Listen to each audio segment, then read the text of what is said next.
tidak melakukannya, maka ianya sesat. Tak sah.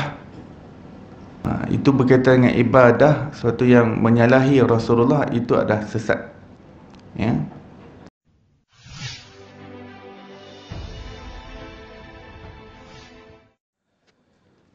Assalamualaikum warahmatullahi wabarakatuh. Innal hamdalillah, assalatu wassalamu ala Rasulillah sayyidina Muhammad ibn Abdullah wa alihi wa sahbihi wa man walah, amma ba'd. Subhanaka la ilma lana illa ma 'allamtana innaka antal alimul hakim. Rabbi syrah li sadri wa yassir li amri wahlul 'uqdatam min lisani yafqahu qawli. Allahumma salli ala sayyidina Muhammad al-Fatih lima ughliq wal khatim lima sabaq nasiril haqqi bil haqq wal hadi ila siratikal mustaqim wa ala alihi haqqa qadrihi wa miqdarihi al-azim. Allahumma anfa'na bima 'allamtana wa 'allimna alladhi ma yanfa'una. Allahumma faqihna fid din wa 'allimna at-ta'wil. Allahumma inna nas'aluka 'ilman nafi'an wa rizqan wasi'a wa na'udzubika min 'ilmin la yanfa' min qalbi la yakhsha'. Allahumma iftah 'alaina futuhal 'arifin warzuqna fahman nabiyyin wa hifzal mursalin wa imanal muttaqin arhamar rahimin. Allahumma nawwir qulubana bi'ilmik wasta'mil abdanana fi ta'atik. Allahumma nawwir qulubana bi nuri ma'rifatik wa tahhir qulubana an ghairik. Allahumma iftah 'alaina fathan qariba fi 'ulumil aqliyati wan naqliyah bi jahi sayyidina wa maulana Muhammadin khairil bariyah sallallahu alaihi wasallam. Alhamdulillahi rabbil alamin. Alhamdulillah, segala puji bagi Allah Subhanahu Wa Taala, pencipta tujuh petala langit dan tujuh petala bumi dan segala perbendaharaan yang berada di antaranya.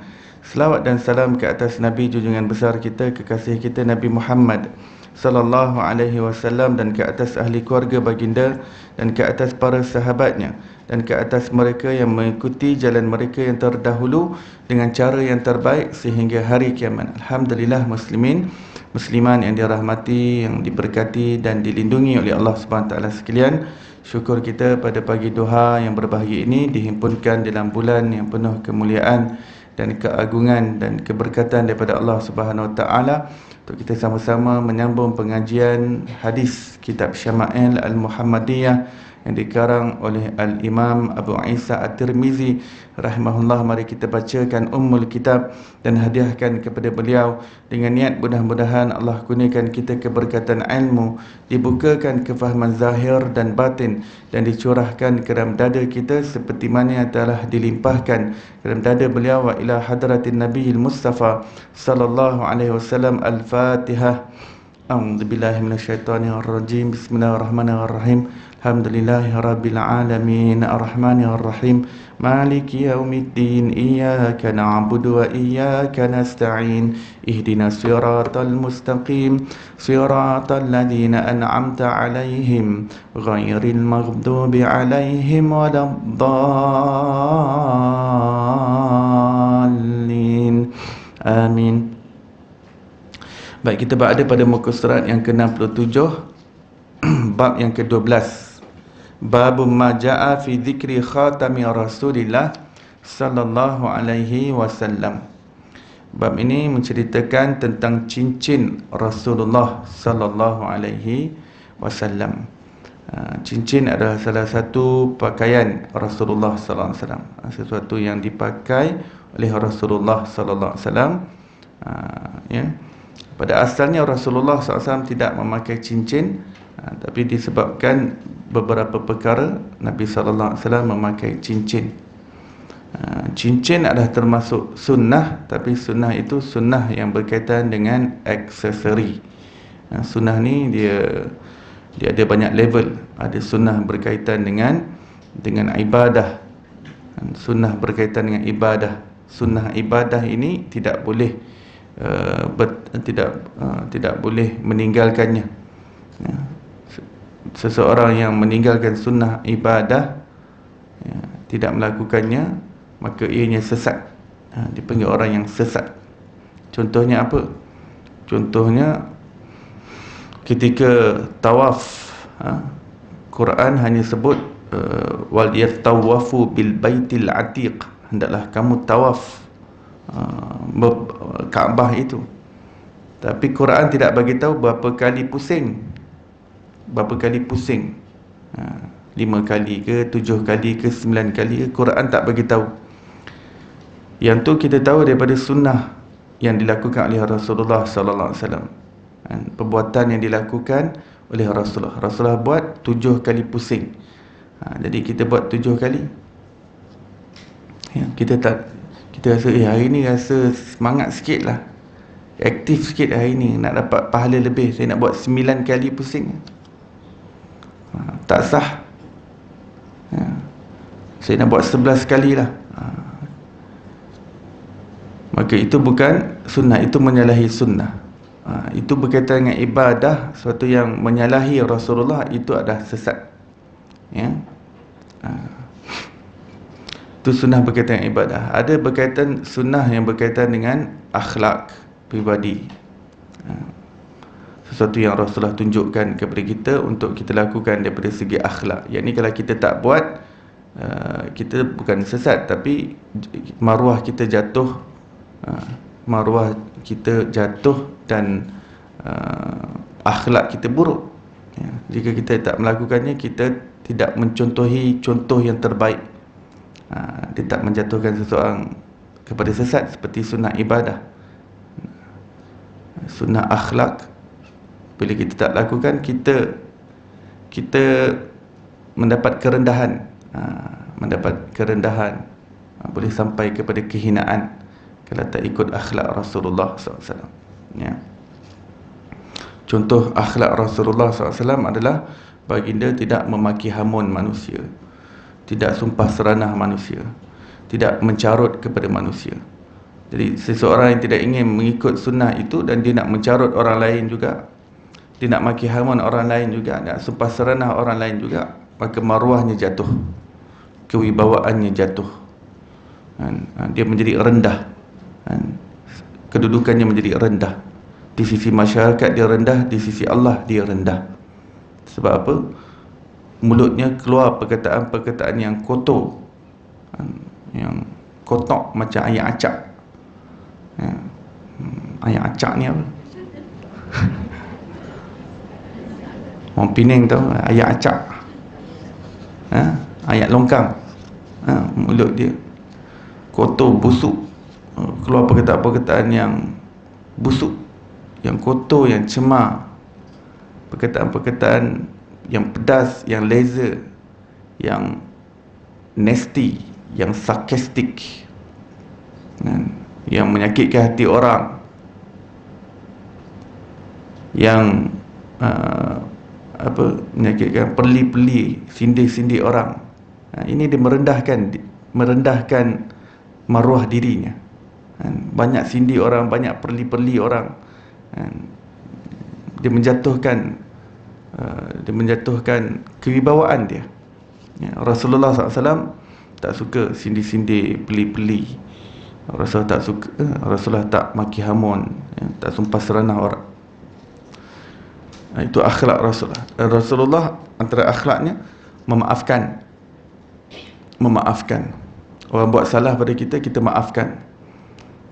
Kalau kita tak maafkan, kitalah yang mendapat kerendahan. Sebab orang yang memaafkan mendapat kemuliaan di sisi Allah Subhanahu Wa Taala. Dalam sebuah hadis disebutkan, la yazidullahu al-'abda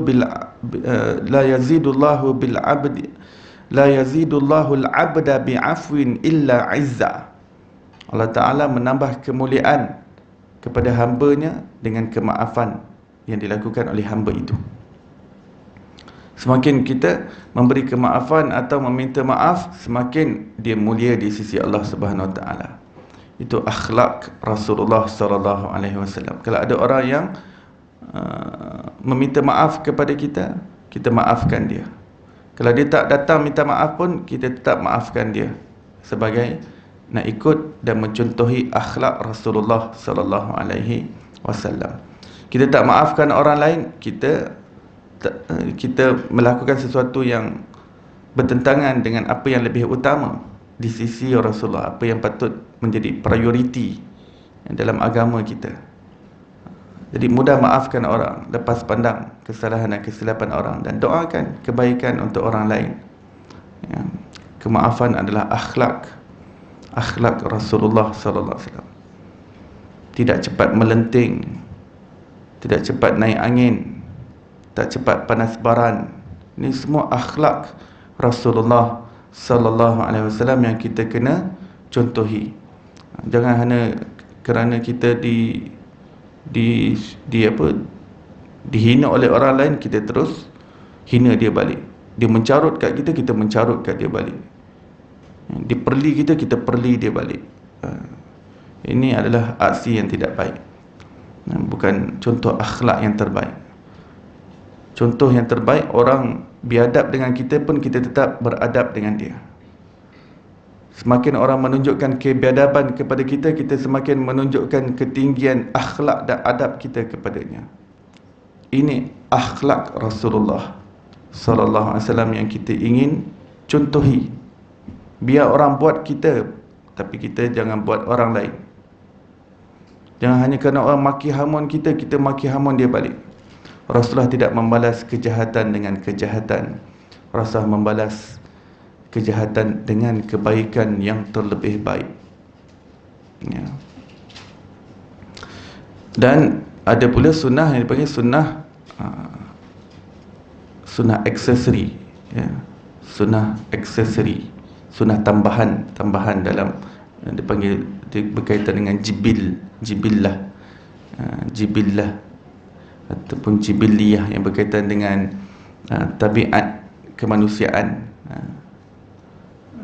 Contoh pakaian, jenis pakaian, cincin, jenis cincin, serban, janggut. Ini semua dipanggil sunanul, dia ada sunanul ziyadah, tambahan, aksesori. Yang ini kalau tak lakukan, sesat pun tak, jadi hina pun tak, cuma dia rugi dari segi dia tak buat sesuatu yang Rasulullah SAW buat, ya. Melainkan jika dia ada alasan yang tertentu, ya.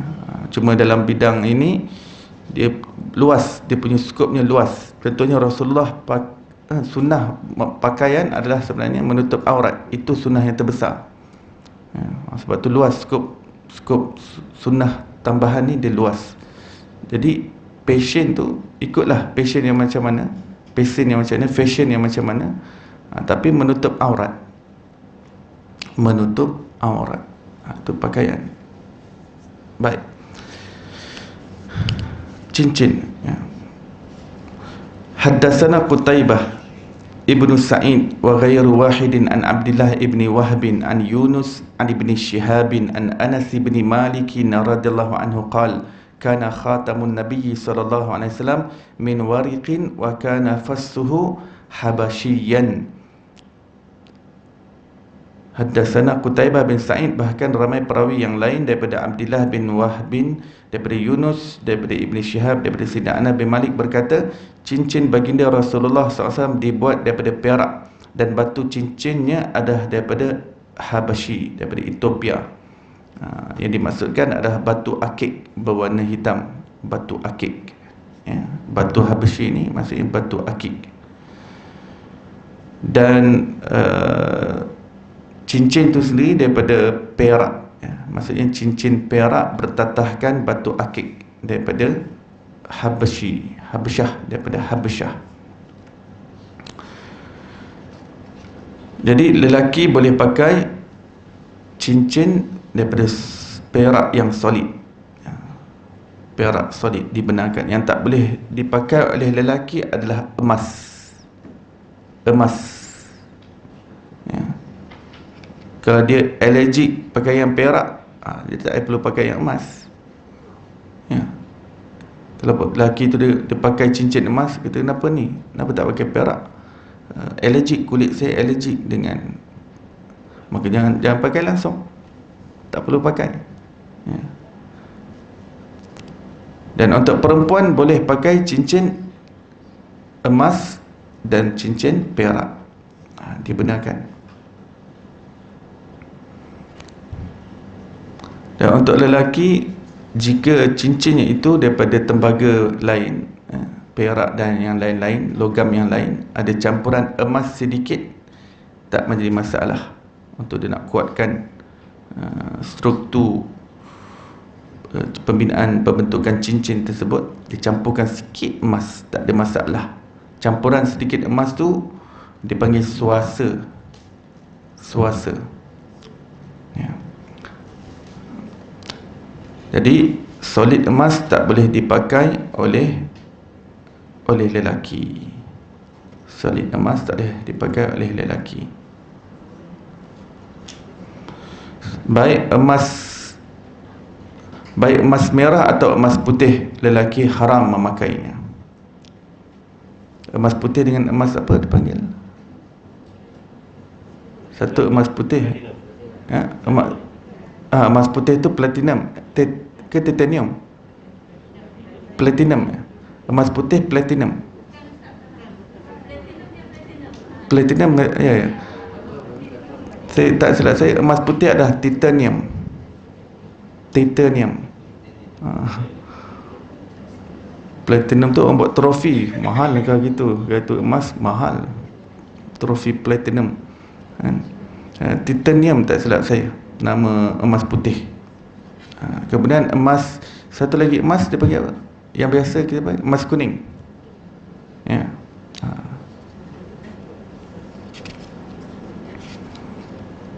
Baik, hadis yang berikutnya, haddatsana Qutaibah haddatsana Abu Awanah daripada Abi Bishrin, daripada Nafi', daripada Ibnu Umar radhiyallahu anhuma, sesungguhnya baginda sallallahu alaihi wasallam membuat cincin daripada perak. Baginda SAW mengecap dengan cincin tersebut dan tidak memakainya. Jadi baginda ada dua jenis cincin. Ada dua jenis cincin. Satu cincin yang perak tadi, yang bertatahkan batu akik daripada Habsyah. Dan jenis cincin yang kedua yang baginda tidak selalu, bukan sentiasa berada di tangan baginda SAW, iaitu cincin yang digunakan untuk cop. Zaman dulu cop rasmi mereka adalah cincin yang mereka pakai, letak dekat warna, nanti dia cop di bawah surat tersebut. Tanda surat itu surat yang rasmi. Biasa digunakan apabila ada perutusan warakah antara kerajaan, daripada raja kepada raja yang lain. Jadi nak tandakan bahawa surat itu adalah surat yang rasmi daripada sesebuah kerajaan, maka dibuat cop, ya. Jadi Rasulullah pakai waktu nak cop, jadi diwarnakan, nanti di situ dia ada cop tulis Muhammadur Rasulullah, diwarnakan, nanti Rasulullah akan cop. Hadis yang berikutnya, haddatsana Mahmud bin Ghailan akhbarana Hafs bin Umar bin Ubaid Al-Thanafisi, haddatsana Zuhair Abu Khaisamah, daripada Humaid, daripada Sayyidina Anas bin Malik radhiyallahu anhu berkata, cincin baginda sallallahu alaihi wasallam dibuat daripada perak. Mata cincinnya sebahagian daripada cincin tersebut. Yang ini yang cop punya. Sebab kawasan cop tu pun dibuat daripada perak. Cuma ada ukiran. Dia ada ukiran pada perak itu, iaitu Muhammad pada satu baris, Rasul pada satu baris, Allah pada satu baris. Dan Nabi SAW memerintahkan supaya nama Allah diletakkan di atas. Jadi Muhammad Rasulullah. Dia kata, aku nak nama aku di bawah dan nama Allah di atas. Jadi kalau nak baca daripada bawah ke atas, Muhammad Rasulullah.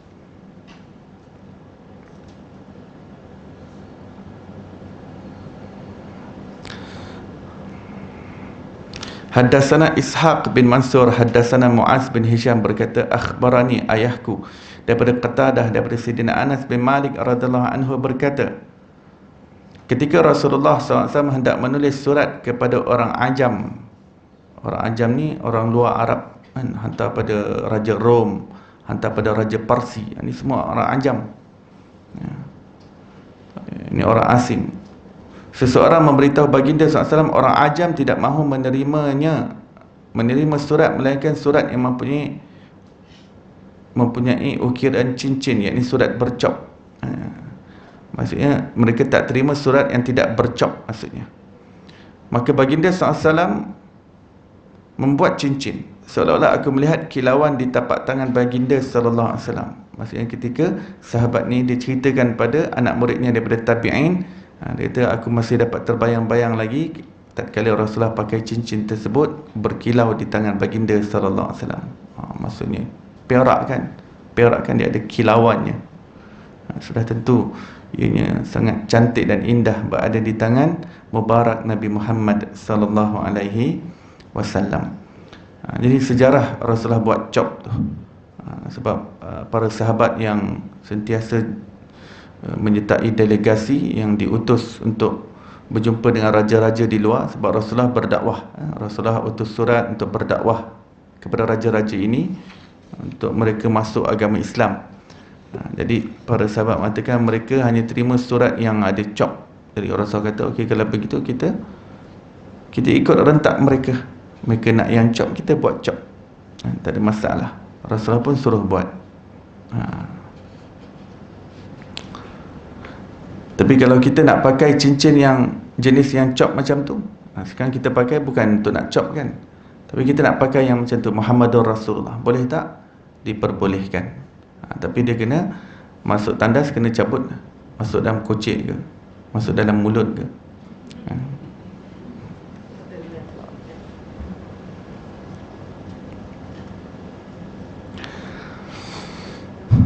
Haddatsana Muhammad bin Yahya, haddatsana Muhammad bin Abdullah Al-Ansari berkata, haddasani ayahku daripada Sumamah, daripada Sayyidina Anas bin Malik radhiyallahu anhu berkata, ukiran cincin baginda Rasulullah sallallahu alaihi wasallam adalah Muhammad satu baris, Rasulullah satu baris, dan Allah satu baris.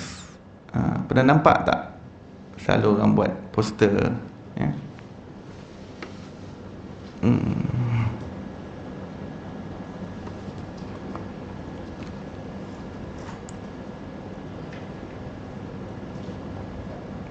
Saya tunjuk, ya. Lebih kurang cop mahar Rasulullah. Kalau kita boleh nampak di sini,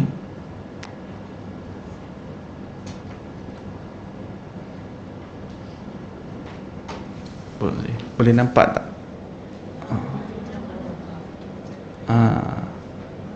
Muhammad kat bawah,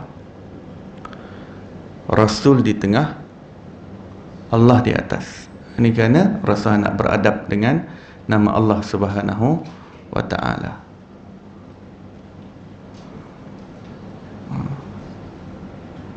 Ya.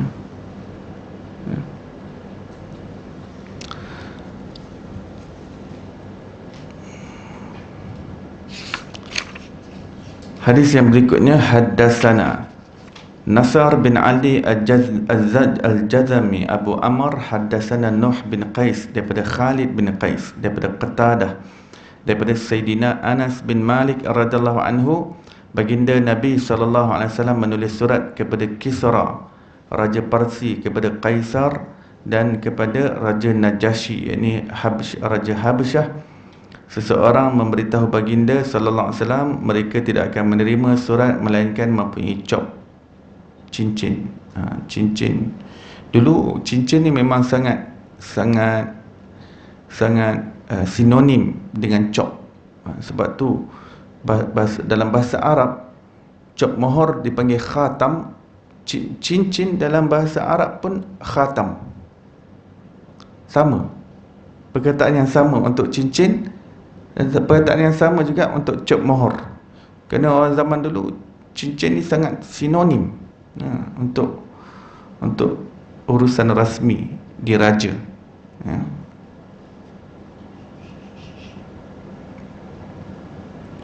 Kisra ini panggilan raja Parsi. Kisra panggilan raja Parsi. Jadi dia ada Kisra, nanti ada nama dia, apa nama dia, nama berbeza-beza. Macam Fir'aun kan, Fir'aun tu panggilan raja bagi raja Mesir. Tapi nama dia sendiri Seti ke, Fir'aun Ramses, Fir'aun apa lagi, macam-macam kan nama. Kisra, Kaisar pun begitu. Kaisar nama panggilan raja bagi Rom. Pada zaman Rasulullah, Rom pada ketika itu bukan di Itali, kerajaan Rom. Kerajaan Rom ketika itu di Turki. Zaman Rasulullah, kerajaan Rom telah bertukar di Turki, yang setepatnya di Konstantinopel. Konstantinopel tu nama lama bagi Istanbul sekarang ni. Istanbul. Itu dulu tempat pusat pemerintahan Rom.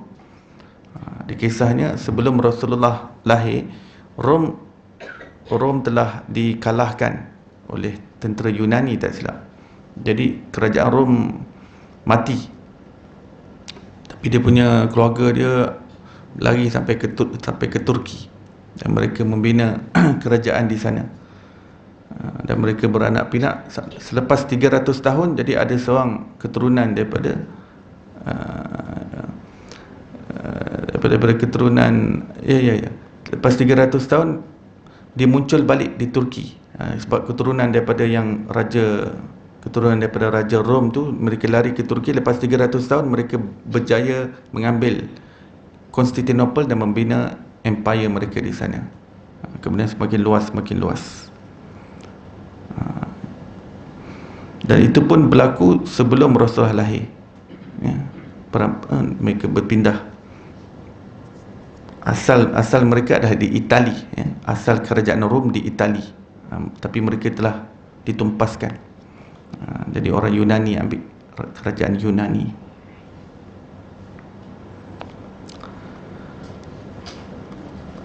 Baik, ini adalah hadis yang lebih kurang sama tadi. Baginda SAW pun membuat sebentuk cincin bulatannya adalah daripada perak, diukir cincin itu dengan kalimah Muhammadur Rasulullah.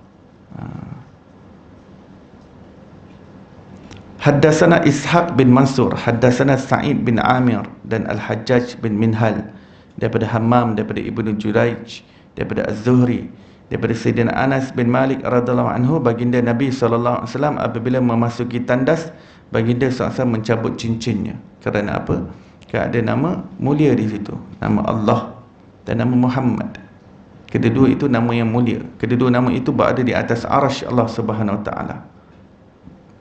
Nama yang bergandingan di atas arasy ilahi, nama yang sangat mulia.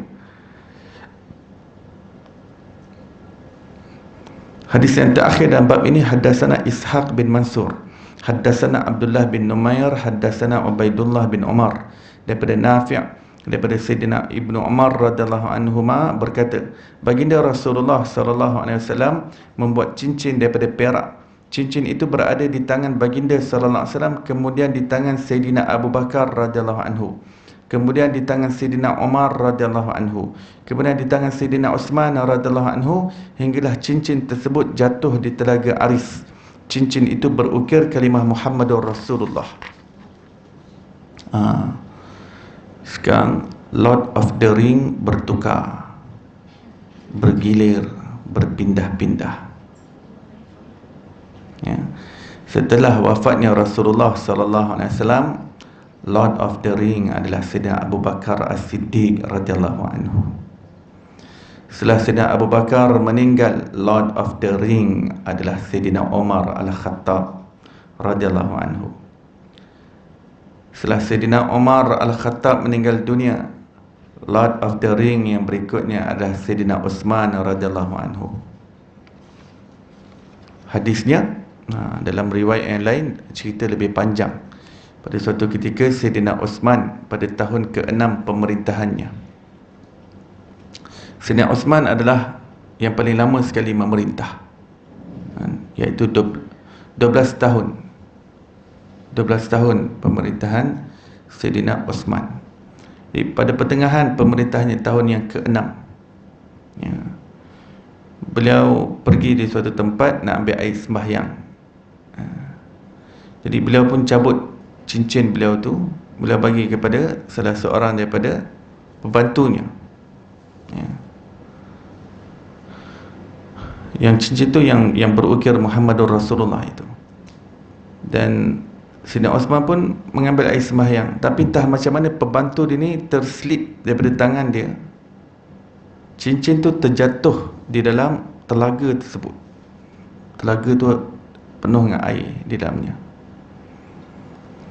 Maka Sayyidina Osman radhiyallahu anhu mengarahkan untuk dikeringkan air semua tu, untuk dapatkan balik cincin tersebut.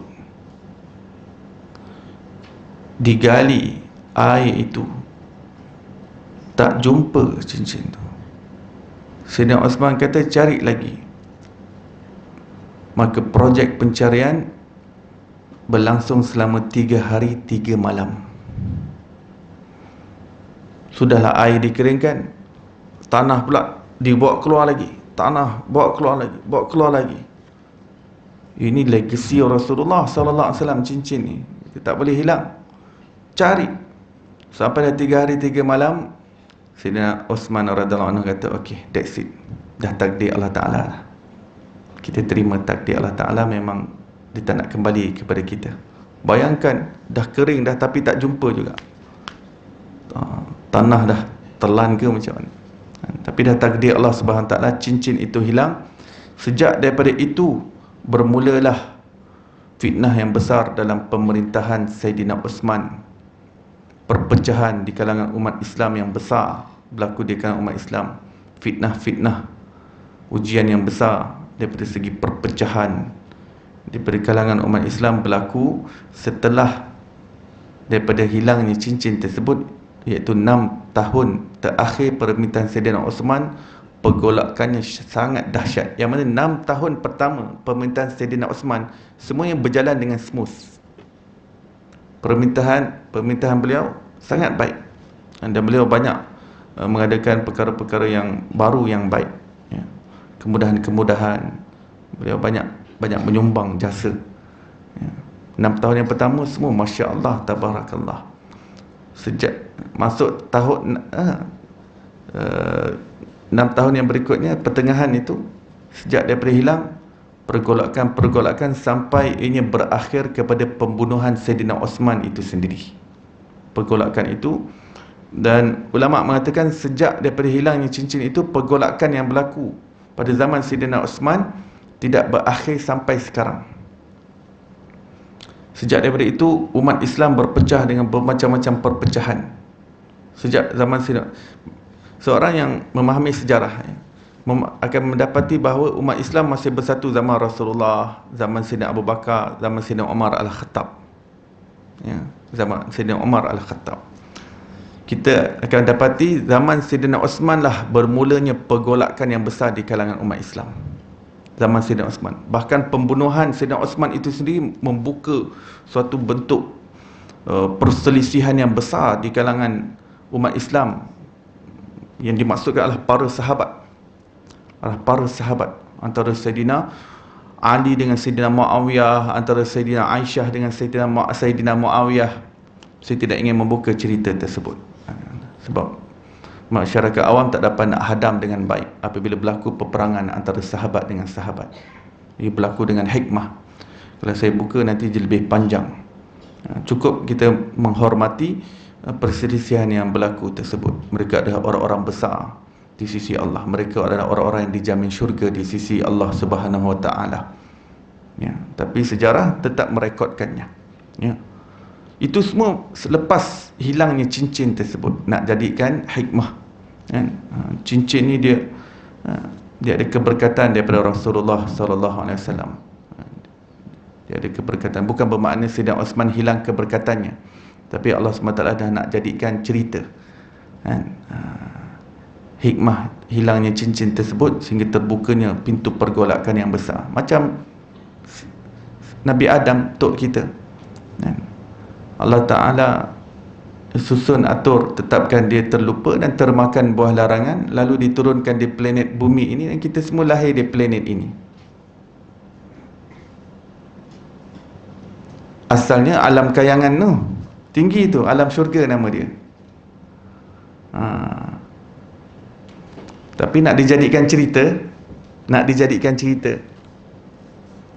Allah Ta'ala nak manusia diuji di dunia ni, Allah jadikanlah cerita, disusun dengan indah, termakan buah larangan, Lalu Nabi Adam bersama moyang perempuan kita yang pertama, Siti Hawa, diturunkan ke planet bumi ini.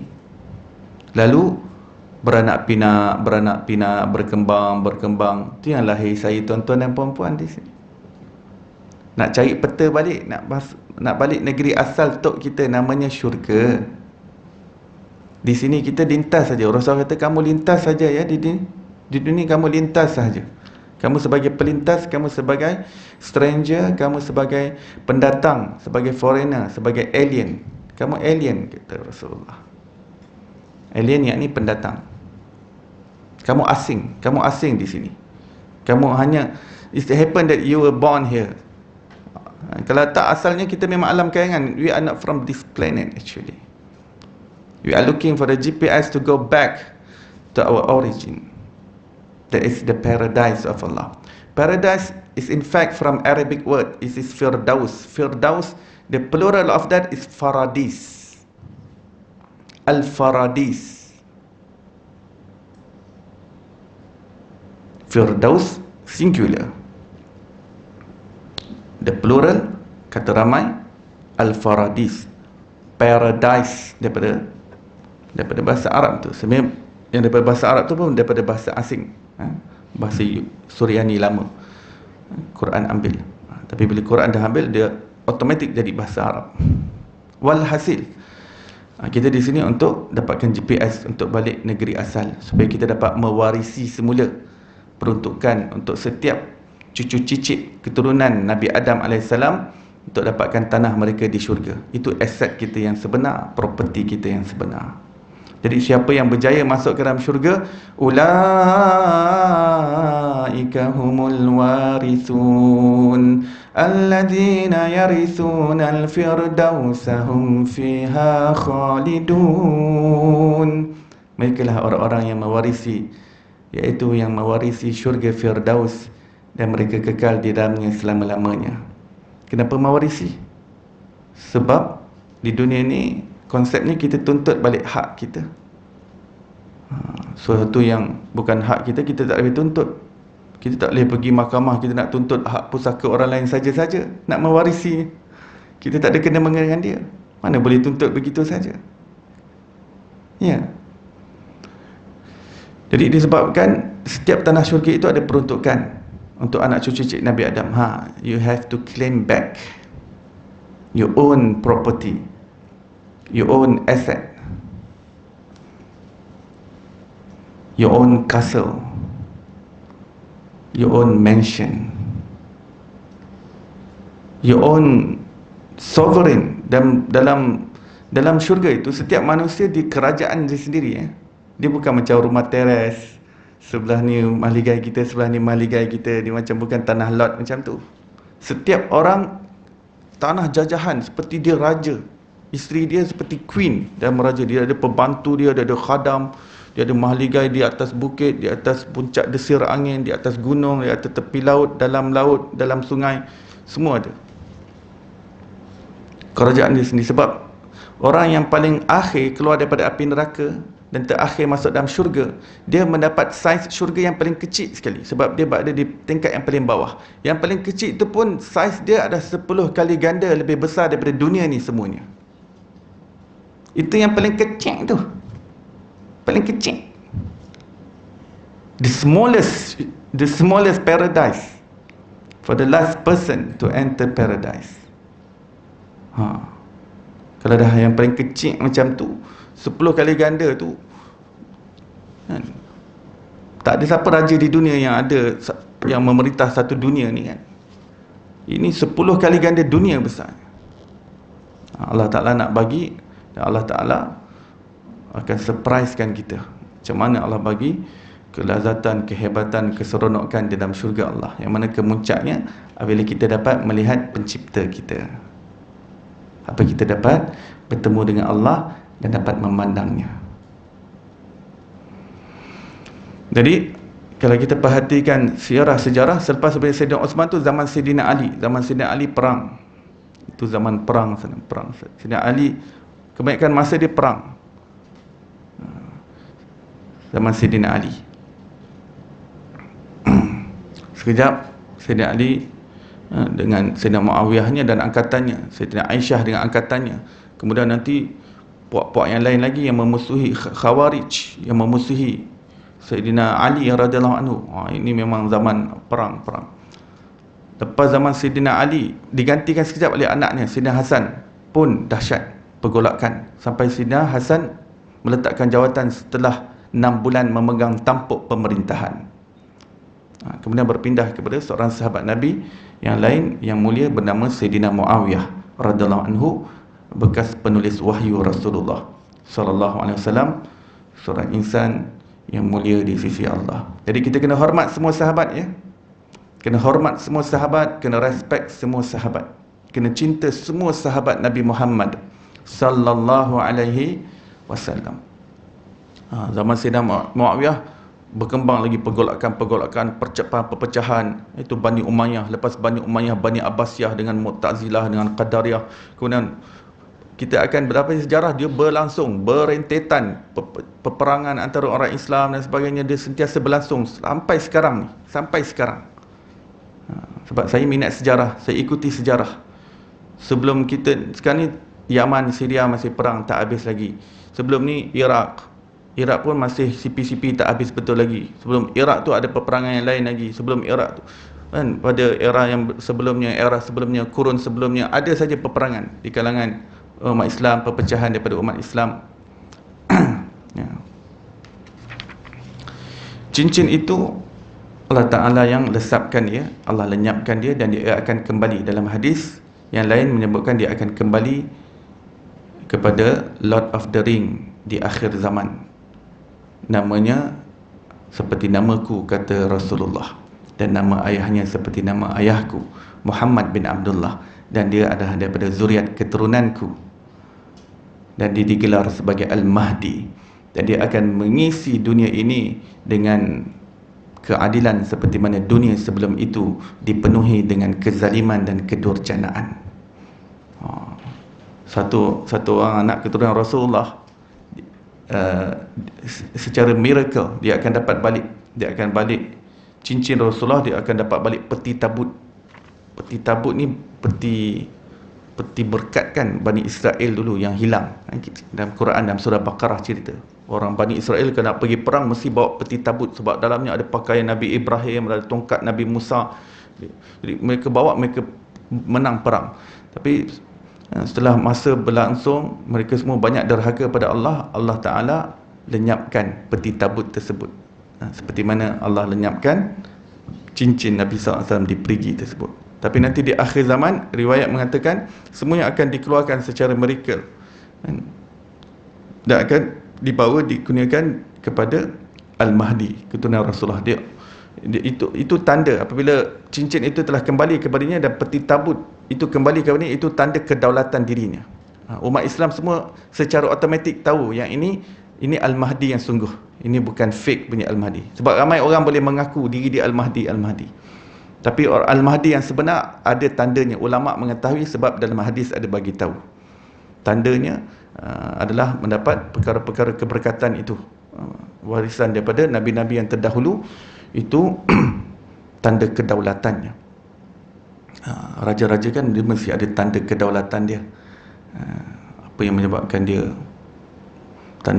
berdaulat. Siapa yang melanggar tu boleh terkena tulah.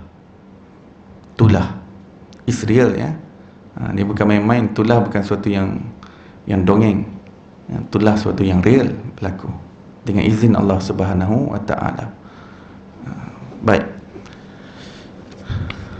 itu kisah cincin.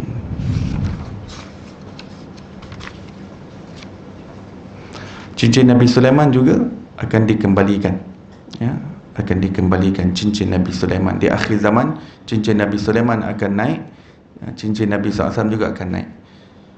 Antara tugas cincin Nabi Sulaiman yang disebutkan dalam hadis, bila dia letak atas dahi seseorang, kalau orang tu betul-betul Islam, dia okey muka dia. Tapi kalau dia semi kafir, akan terus akan keluar perkataan kafir, ya, dengan cincin tersebut. Cuma zaman Al-Mahdi nanti memang seluruh dunia ni akan berada di bawah tampuk pemerintahan Al-Mahdi. Pada ketika itu ramai orang sudah mula nampak kebenaran Islam. Ramai yang masuk Islam, tapi Yahudi banyak memerangi Islam. Dan ketika akhir kehidupan Al-Mahdi itu, Nabi Isa turun. Nabi Isa akan join Al-Mahdi, ataupun dipanggil Khalifah Al-Mahdi. Di Syam, hadis bagi tahu, di Syria ataupun di Damaskus, tepatnya di Damaskus, Nabi Isa akan diturunkan. Ketika itu, ketika sedang zon perang, kata Rasulullah. Ketika itu Damaskus sedang berada dalam zon perang. Pada itu Nabi Isa akan diturunkan dalam waktu subuh di sebuah menara di masjid di Dimashq, kata Rasulullah, di Damaskus, Syria. Sebab tu guru kami Al-Habib Abu Bakar Adi mengatakan tak mustahil kalau mungkin yang ini Nabi Isa turun, mungkin yang ini, mungkin yang lain. Tapi kita memang sedang menunggu kedatangan Imam Mahdi sebagai alamat kiamat besar yang pertama. Sebab semua alamat kiamat yang lain semua dah terzahir, kata Habib Abu Bakar Adi. Alamat kiamat kecil semua dah terzahir. Sekarang tengah tunggu alamat kiamat besar je. Yang pertama akan dimulakan dengan munculnya Al-Mahdi. Kemudian turun sebelum Nabi Isa, keluarnya Dajjal. Selepas keluarnya Dajjal, turun Nabi Isa. Nabi Isa akan join tentera Al-Mahdi. Selepas Nabi Isa, Ya'juj Ma'juj. Selepas Ya'juj Ma'juj, nanti akan ada asap yang menyelubungi permukaan bumi ini. Kemudian akan keluar haiwan daripada antara Safa dan Marwah. Haiwan yang beriman, yang boleh berfasih cakap Arab. Yang ini dia akan keluar dengan, yang haiwan pelik ini akan keluar antara Safa dan Marwah. Dia akan bawa cincin Nabi Sulaiman alaihissalam. Itu seperti mana yang disebutkan hadis. Kemudian matahari timbul daripada barat. Ketika itu pintu taubat sudah tertutup. Siapa yang tak sempat bertaubat, maka dia ketahui bahawa taubat telah tidak diterima tatkala matahari muncul daripada sebelah barat. Pintu taubat dah tertutup. Nak taubat, taubat sekarang. Sebab sebab matahari boleh muncul daripada barat. Selepas itu akan ada bayu yang akan bertiup untuk menarik nyawa manusia, dan kemudian kiamat berlaku. Rasul kata, the moment alamat kiamat besar yang pertama muncul, iaitu Al-Mahdi, alamat kiamat yang lain semuanya berantaian. Dia akan berurutan daripada satu ke satu yang lain. Baik, kita masuk dalam bab yang baru, bab yang ke-13. Bab ma ja'a fi anna an-nabiy sallallahu alaihi wasallam kana yatakhattamu fi yaminih.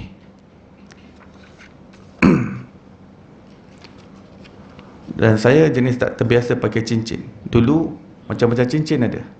Cincin yang bertatahkan akik pun ada, cincin yang Muhammadur Rasulullah pun ada. Tapi setiap kali pakai hilang. Saya tak tahu siapa Lord of the Ring untuk cincin saya yang hilang tu. Saya kata mungkin nasib saya lah, untuk susah nak pakai cincin. Pakai cincin hilang sebab kadang kita dah nak pergi tandas buka, nanti tertinggal dan tercicir masuk dalam poket. Kadang poket kita ni ada lubang sikit je, dia dah terkeluar.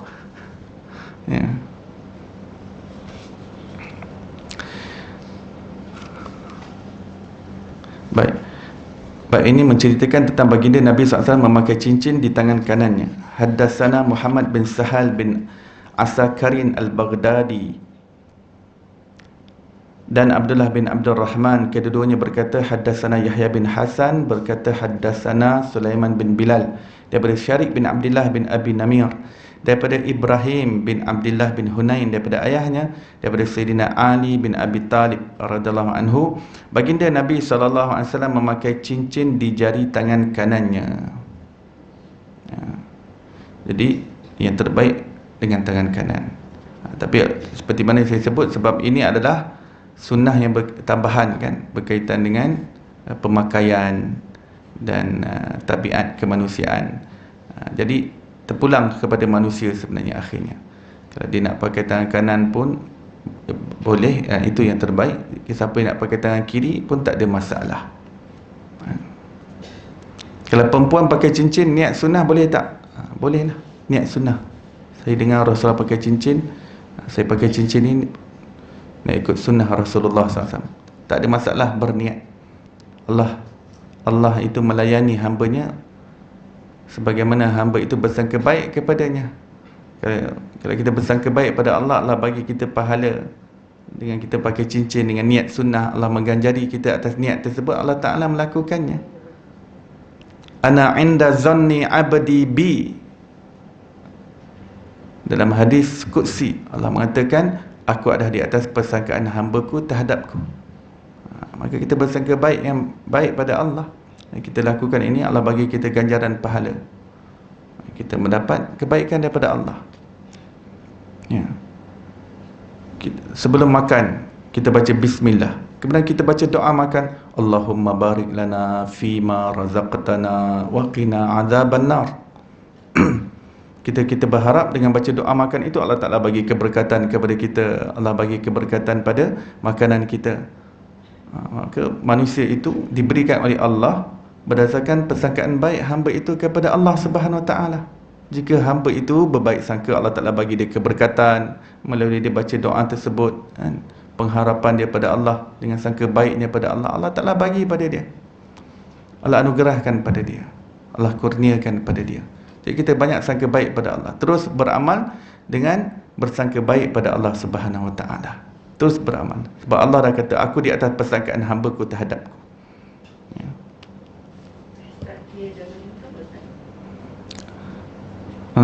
KW, karramallahu wajhah. Karramallahu wajhah, kan selawat antara tarawih. Selawat antara tarawih. Al-Khalifatul Rabi' Sayyidina Ali ibnu Abi Talib karramallahu wajhah. Semoga Allah Ta'ala mencahayakan wajahnya. Sebab tadi kan saya kata musuh Sayyidina Ali zaman dia tu Khawarij. Puak Khawarij ni tak suka Sayyidina Ali. Mereka ni bila sebut nama Sayyidina Ali, mereka sebut sawadallahu wajhah, semoga Allah menghitamkan wajahnya. Khawarij ni orang Islam, orang Islam yang rajin beribadat. Janggut mereka panjang, suka baca Quran, ibadah sampai hitam-hitam, berzikir banyak. Tapi sebab dia tak ambil ilmu daripada apa yang difahami oleh sahabat, ni Khawarij. Dia kata, kami tak nak dengar sahabat, kami nak dengar terus Quran. Sebab sahabat-sahabat ni pun manusia biasa je, bukan maksum, boleh salah silap. Ya. Jadi berlaku banyak peperangan antara umat Islam dengan Khawarij ni. Dan Khawarij banyak mencela, mencaci Sayyidina Ali radhiyallahu ta'ala anhu.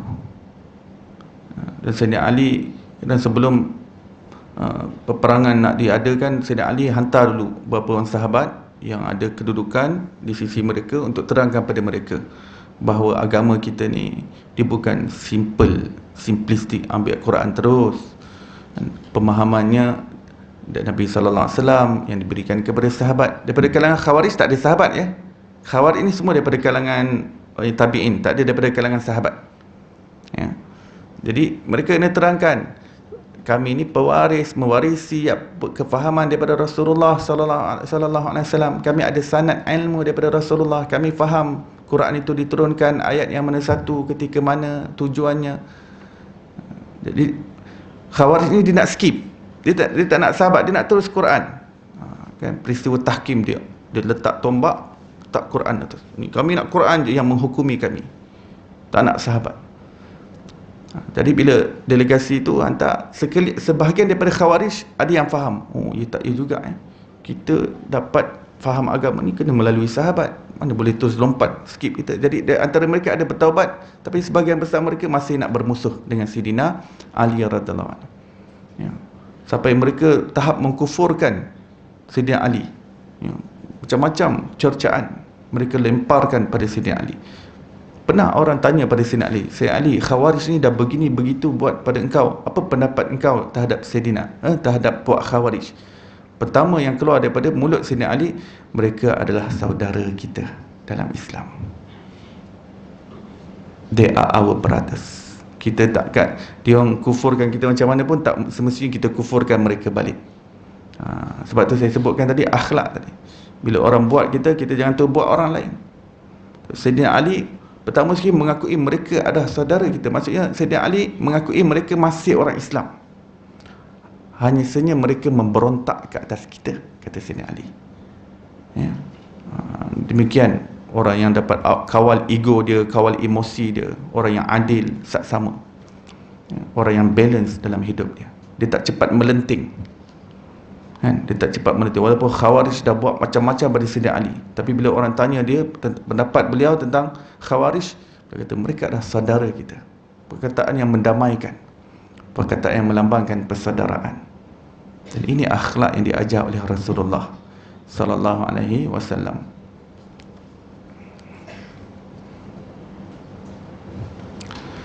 Jadi selawat antara tarawih ni cantiklah ulama susun, ya, supaya nak kuatkan akidah Ahlussunnah wal Jamaah. Sebab di dalamnya ada sebut sahabat-sahabat. Sayyidina Abu Bakar Al-Khalifatul Awwal, Sayyidina Abu Bakar As-Siddiq, ramai-ramai, radhiyallahu anhu. Itu syiar tu, syiar Islam, memuliakan para sahabat Nabi SAW. Sayyidina Abu Bakar, Sayyidina Umar, Sayyidina Osman. Ini tiga khalifah dilaknat oleh orang Syiah. Syiah yang pelampau. Syiah pelampau. Syiah ni pun banyak kategori dia. Syiah pelampau ni kebanyakannya di Iran lah. Ada sebahagian di alam Melayu pun ada yang terikut-ikut. Dilaknatnya Sayyidina Abu Bakar, dilaknatnya Sayyidina Umar, dilaknatnya Sayyidina Osman. Jadi bila setiap kali 4 rakaat tu cantik, kan? Sebab zaman sahabat Nabi SAW, solat tarawih, setiap 4 rakaat mereka berhenti untuk buat perkara yang lain dulu, ibadah yang lain. Contohnya sahabat-sahabat Nabi di Madinah, di Masjid Nabawi, mereka buat 20 rakaat.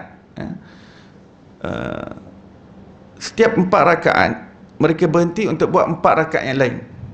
Mereka berehat sebentar untuk buat 4 rakaat mutlak, kan? Sebab biasa 4 rakaat yang tarawih ni biasa panjang-panjang, kan? Jadi mereka take comfort dengan 4 rakaat yang pendek mereka buat, kan? Jadi rehat mereka tu 4 rakaat pendek. Jadi dia slow down sikit. Kemudian nanti dia panggil lagi as-salatu jami'ah, solat Jumaat nak mula, mereka masuk balik saf, buat lagi 4 rakaat, panjang-panjang. Sebab tu zaman sahabat, solat tarawih mereka biasa habis nak kat subuh, dekat waktu sahur, panjang-panjang. Kemudian 4 rakaat buat, lepas tu berhenti lagi, buat 4 rakaat lagi. Jadi di Mekah pula, sahabat-sahabat di Mekah, mereka setiap 4 rakaat tarawih berhenti, mereka tawaf 7 kali Kaabah. Sebab mereka ada Kaabah. Lepas habis tawaf 7 kali pusing, semua masuk saf balik, 4 rakaat lagi. Habis 4 rakaat, berhenti sekejap, tawaf lagi. Ya, ini sejarah para sahabat Nabi SAW dalam menghidupkan malam-malam Ramadan. Biasa pun habis nak kat subuh habis. 4 rakaat tawaf, 4 rakaat tawaf. Akan ada 4 kali tawaf lah. 4 kali tawaf, 4 kali 7, 28 pusingan. Jadi berhenti 4 rakaat untuk diisi dengan sesuatu yang bermanfaat memang dilakukan oleh para sahabat Nabi SAW. Cuma ulama Melayu ni taklah buat sesuatu yang memberatkan.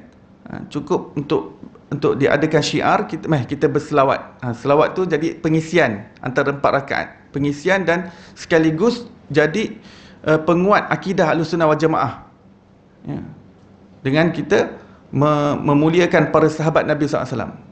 Sebab orang tak memuliakan sahabat Nabi ni memang fahamlah dia ni terpalit dengan Syiah. Jadi ini dah amalan turun-temurun di alam Melayu. Maka kalau ada orang kata orang Melayu ni ikut ajaran Syiah ke, ikut ulama Syiah dulu yang datang, itu adalah silap besar. Silap besar. Selawat antara tarawih tu sahaja menjadi penanda bahawa alam Melayu ni dah memang dididik oleh ulama Ahlussunnah wal Jamaah sejak sekian lama. Kalau ulama Syiah yang main peranan besar dalam menyebarkan dakwah di alam Nusantara kita ni, dah tentu selawat di antara tarawih tersebut yang dimuliakan para sahabat takkan ada di situ. Mereka melaknat. Syiah pelampau ni, cara dia bagi salam kalau sembahyang, cara bagi salam, dia tak bagi salam macam biasa.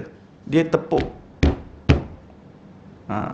dia tepuk peha dia, tepuk 3 kali tepuk. Tepuk yang pertama laknat atas Sayyidina Abu Bakar, dia kata. Kedua laknat atas Sayyidina Umar. Ketiga laknat atas Sayyidina Osman. 3 sahabat ni memang mereka laknat habis-habisan. Antara sahabat lain yang mereka laknat adalah Sayyidina Aisyah. Dan ramai lagi sahabat. Mereka bagi orang Syiah ni ada 5-6 sahabat je yang mereka akui sebagai betul-betul sahabat Nabi. Salman Al-Farisi, Sayyidina Ali, Sayyidina Fatimah, Sayyidina Hasan, Sayyidina Husin. Ya. Jadi hikmah besar. Jadi jangan kata bid'ah orang yang selawat antara tarawih. Sebab berhenti antara 4 akad-akad itu memang ada dasarnya daripada apa yang dilakukan oleh lapisan kelompok yang paling dekat dengan Rasulullah, iaitu para sahabat radhiyallahu anhum ajma'in. Ya.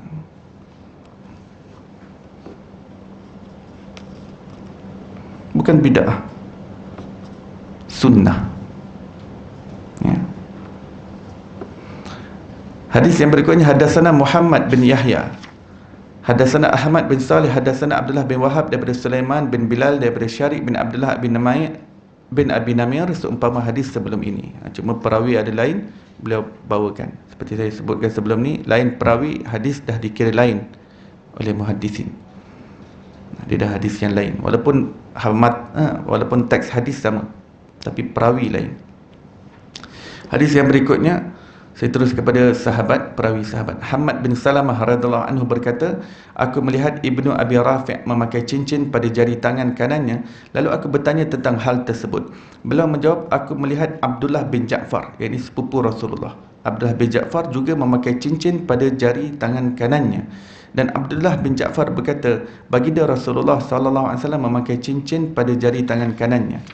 Haddatsana Yahya bin Musa, haddatsana Abdullah bin Numair, haddatsana Ibrahim bin Fadal daripada Abdullah bin Muhammad bin Akil daripada Abdullah bin Ja'far radhiyallahu anhu, baginda Nabi sallallahu alaihi wasallam memakai cincin pada jari tangan kanannya. Daripada Sayyidina Jabir bin Abdullah, baginda Nabi sallallahu alaihi wasallam memakai cincin di jari tangan kanannya. Daripada Salt bin Abdullah berkata, Sayyidina Ibnu Abbas radhiyallahu anhuma memakai cincin di jari tangan kanannya. Aku rasa beliau cuma akan mengatakan baginda Rasulullah SAW memakai cincin di jari tangan kanannya. Hadis yang ke-102. Sayyidina Ibnu Umar radhiyallahu anhuma, baginda Nabi SAW membuat cincin daripada perak. Baginda sallallahu alaihi wasallam menghadapkan batu cincin itu ke telapak tangannya. Baginda Nabi SAW mengukirkan kalimat Muhammadur Rasulullah di batu cincinnya dan melarang siapa sahaja mengukir kalimat seperti itu. Cincin itulah yang jatuh dari tangan Mu'aikib ke dalam telaga Aris. Mu'aikib adalah nama pembantu bagi Sayyidina Osman. Pembantu setia, tapi tercuai sedikit, terslip, terjatuh cincin dalam telaga Aris. Kenapa nak baginda pakai cincin? Batunya dihadap ke belah tapak tangan dalam solat baginda SAW supaya tak galik, tak fokus pada batu cincin tu. Sebab bila batu cincin keluar, nanti bila semayang, cantik juga diamond aku ni. Dah hilang khusyuk dalam salat. Berkilau-kilau. Ni suami aku bagi ni, sayang suami. Dalam solat sayang suami. Masya Allah. Tanda perkahwinan ni. Ni cincin tunang ni dah 30 tahun dah pakai.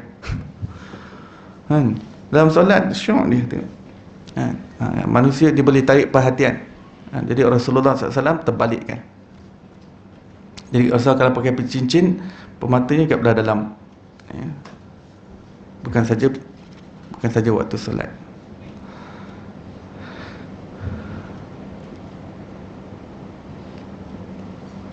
Haddatsana Qutaibah bin Sa'id, haddatsana Hatim bin Ismail daripada Ja'far bin Muhammad daripada ayahnya berkata, Sayyidina Hasan dan Sayyidina Husain memakai cincin di jari tangan kiri mereka.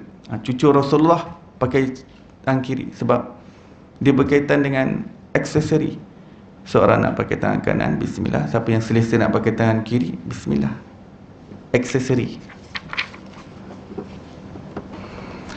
Hadis yang berikutnya, Sayyidina Anas bin Malik radhiyallahu taala anhu, baginda Nabi sallallahu alaihi wasallam memakai cincin pada jari tangan kanannya. Berkata Abu Isa, yakni Imam Tirmizi, pengarang kitab ni, hadis ini gharib, yakni ganjil. Kami tidak pernah menemukan, ganjil tu bukan daripada segi matan, bukan dari teks, tapi daripada segi riwayat, riwayat sanad. Kami tidak menemukan adanya hadis yang diriwayatkan oleh Sa'id bin Abi Arubah daripada Qatadah daripada Anas bin Malik. Ini jarang kami jumpa hadis yang Sa'id bin Arubah ambil daripada Qatadah, daripada Anas bin Malik, daripada baginda SAW, melainkan dalam bentuk seperti ini. Ini dalam hadis ini. Sebahagian sahabat Qatadah pula meriwayatkan daripada Qatadah daripada Anas bin Malik daripada baginda sallallahu alaihi wasallam bahawasanya baginda memakai cincin di tangan kirinya. Hadis ini juga tidak sahih. Ada riwayat kata pakai sebelah kiri, Rasul pakai sebelah kiri, tapi hadis itu tidak sahih. Hadis yang terakhir dalam bab ini daripada Ibnu Umar radhiyallahu anhuma berkata, baginda Rasulullah sallallahu alaihi wasallam membuat sebentuk cincin daripada emas. Ini pada awal-awal, ketika pengharaman emas masih belum diturunkan kepada Nabi Muhammad. Ketika masih belum diharamkan, maka emas ketika itu masih boleh digunakan. Macam arak kan, arak sebelum diturunkan ayat yang mengharamkan, para sahabat masih minum arak. Ada para sahabat masih minum arak. Cuma bila diturunkan ayat pahaman arak, semuanya tinggalkan arak serta merta. Yang sebelum tu ketagih arak semua dah tinggalkan serta merta, tak nak sentuh arak. Mereka pecahkan tong-tong arak semua. Mereka dah siap sedia, apa saja yang Allah larang kami siap tinggalkan. Ini para sahabat. Pada hari turunnya ayat pengharaman arak, berlakunya banjir arak yang besar di kawasan Madinah Munawwarah, kerana tong-tong semua dipecahkan. Yang ada dalam rumah semua dibawa keluar, semua dipecahkan. Baginda Rasulullah SAW membuat sebentuk cincin daripada emas. Baginda SAW memakainya di jari tangan kanannya. Lalu orang ramai juga membuat cincin daripada emas. Baginda SAW kemudiannya mencampakkan, yakni membuang cincin emas tersebut dan bersabda, aku tidak akan memakainya lagi buat selama-lamanya. Orang ramai pun mencampakkan, yakni membuang cincin mereka. Sebab mereka nak ikut betul Rasulullah SAW. Rasulullah buang cincin. Bila turun pengharaman tu, Rasulullah buang, letak terus ke tepi. Para sahabat tengok Rasulullah buang cincin emas. Mereka semua pun yang pakai cincin emas cabut, buang. Lepas tu mereka keluar daripada masjid. Ada orang kata, kamu tak nak ambil ke cincin emas? Kami telah melihat Rasulullah membuangnya, dan kami tidak ingin mengambil semula apa yang telah kami buang ketika kami ingin menurut Rasulullah SAW. Jadi rasanya cincin emas tu masuk Baitul Mal lah. Dia dah tak nak ambil dah. Sebab dia nampak Rasulullah lempar, kami pun lempar, dan kami tak nak ambil balik apa yang kami lempar, apa yang kami lihat pada Rasulullah SAW.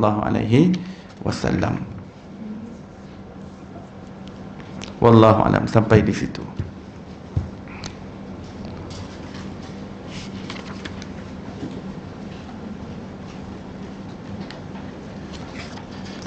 Semoga Allah Subhanahu Wa Taala kumpulkan kita bersama Rasulullah sallallahu alaihi wasallam, mendapat syafaat baginda sallallahu alaihi wasallam di hari akhirat, dapat meminum telaga Kautsar daripada tangan mubarak Nabi Muhammad sallallahu alaihi wasallam.